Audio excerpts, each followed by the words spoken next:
నాకు తనకే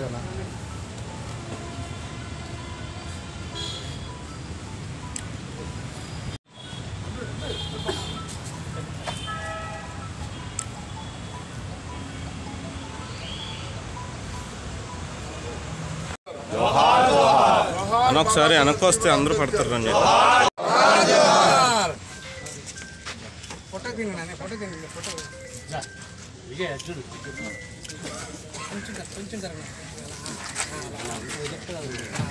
పార్టీ గాజువాక నియోజకవర్గ కార్యాలయంలో ఏర్పాటు చేయడం జరిగింది. అందులో భాగంగా రాష్ట్ర అధ్యక్షులు గాజువాక శాసనసభ్యులు అన్న పల్లా శ్రీనివాసరావు గారు ముఖ్య అతిథిగా మరి పాల్గొనడం జరిగింది.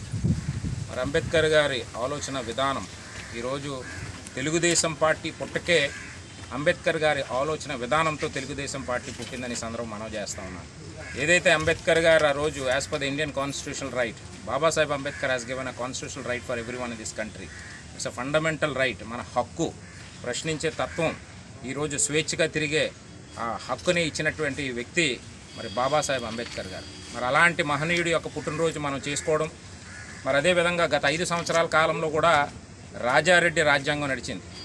మళ్ళా ఇప్పుడు భారత రాజ్యాంగ నిర్మాత అంబేద్కర్ గారి రాజ్యాంగం అమలుపరిచే విధంగా ఈరోజు కూటమిని ఈ విధంగా గెలిపించి ప్రజలందరికీ ఒక స్వేచ్ఛా జీవితం కలిగించినటువంటి పరిస్థితి ఈరోజు మనం చూస్తూ ఉన్నాం. మరి అలాంటి నేపథ్యంలో ఈరోజు ఎస్సీ ఎస్టీ సప్లా నిధులు కావచ్చు, ఎస్సీ కార్పొరేషన్ నిధులు కావచ్చు, అనేక రకంగా ఏదైతే అంబేద్కర్ గారు విదేశీ విద్య కావచ్చు, ఎస్సీ ఎస్టీ సంరక్షణల కోసం ఎస్సీ ఎస్టీ వాళ్ళకి ఇచ్చినటువంటి హక్కుని కూడా ఏదైతే తీసుకొచ్చినటువంటి చట్టాన్ని కూడా నీరుగార్చినటువంటి పరిస్థితి గత పాలకులు.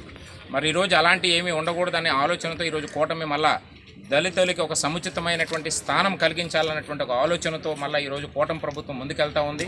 అందులో భాగంగా మరి ఈరోజు ఎస్సీ ఎస్టీలకి ప్రత్యేకమైనటువంటి స్థానాన్ని కల్పించాలన్నటువంటి ఆలోచనతో మళ్ళీ ఈరోజు ఎస్సీ కార్పొరేషన్ నిన్న మళ్ళీ ఎస్సీ కార్పొరేషన్ని కూడా మరి తీసినటువంటి పరిస్థితి.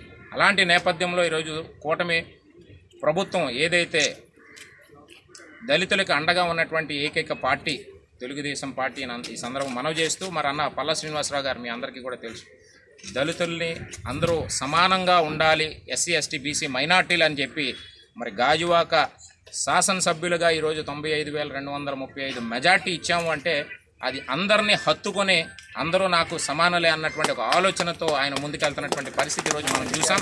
మరి అలాంటి వ్యక్తి ఈరోజు మనకి శాసనసభ్యులుగా ఈరోజు ఆంధ్రప్రదేశ్ తెలుగుదేశం పార్టీ రథసారథిగా ఉండడం కూడా మనం చేసుకున్నటువంటి అదృష్టాన్ని సందర్భం మనం చేస్తూ, మరి ఇప్పుడు ఈరోజు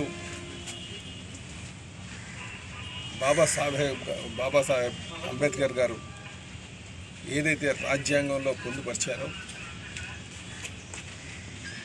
ఈ సమాజం అన్ని వర్గాల వారికి కూడా అన్ని వేళల వారికి సమాన హక్కులు కలగాలి, వారు ఆర్థికంగా సామాజికంగా స్థితిమంతులు అవ్వాలి, గౌరవం దొరకాలని వారు ఆలోచించేటటువంటి విధానం. కొంతమంది అంటుంటారు అంబేద్కర్ గారు అంటే కేవలం అన్ని వర్గాల వారికి వారు న్యాయం చేశారు. అది తప్పు. అంబేద్కర్ గారు రాజ్యాంగం రచించి ఈ దేశంలో ఉన్నటువంటి నలుమూలలో కూడా ఆయన ట్రావెల్ చేసి తిరిగి ఒక్కొక్క ప్రాంతంలో ఉన్నటువంటి సామాజిక ఆర్థిక పరిస్థితులను గమనించి ఆయన ఈ రాజ్యాంగాన్ని నిర్మాణం చేశారని సంగతి అందరూ కూడా గమనించారు. ఒక ప్రాంతంలో బీసీలుగా ఉన్నటువంటి వారు ఇంకో ప్రాంతంలో ఓసీలుగా ఉన్నారు, ఒక ప్రాంతంలో ఎస్సీలుగా ఉన్నటువంటి వారు ఇంకో ప్రాంతంలో ఓసీలుగా ఉన్నటువంటి వారు ఉన్నారు. అలాగే ఒక ప్రాంతంలో అణగారినటువంటి వర్గాలు మళ్ళీ ఓసీలుగా ఉన్నటువంటి బీసీలుగా ఉన్నటువంటి పరిస్థితులు. అందుకే రాజ్యాంగం చదివేటప్పుడు విమర్శ చేసేటప్పుడు ఈ దేశంలో ఉన్నటువంటి అన్ని పరిస్థితులు కూడా గమనించాలి. అందుకే ఈరోజు కూడా బాబాసాహెబ్ అంబేద్కర్ గారు అంటే ఆయన గొప్పతనాన్ని అందరూ కూడా తెలుసుకుంటున్నారు.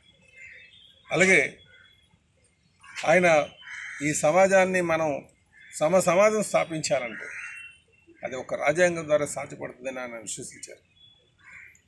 చట్ట రూపంతోనే అది సాధ్యపడుతుందని ఒక ఆలోచన చేశారు. దానికి అనుగుణంగానే ఆయన చట్టాలు రూపొందించారు. అలాగే ఆ చట్టాలను అమలు పరచాలంటే మళ్ళీ నాయకత్వం కావాలని కూడా అన్నారు. కేవలం అది కావకుండా మామూలుగా ఉండిపోతే చట్టం ఉందని చెప్పేసి ఎవరు కూడా దాన్ని పట్టించుకోకపోతే మళ్ళీ దానికి ఒక ప్రయోజనాలు ఉండవు. ఎవరైతే అనగబడుతున్నటువంటి వారు ఉన్నారో, అనగారినటువంటి వారు ఉన్నారో వాళ్ళకి ప్రయోజనం ఏం చేకూడదు. అందుకే నాయకత్వం అవసరం. ఎవరైతే ఈరోజు నాయకత్వం చేదలుచుకున్నారో వాళ్ళందరూ కూడా అది గమనించాలి.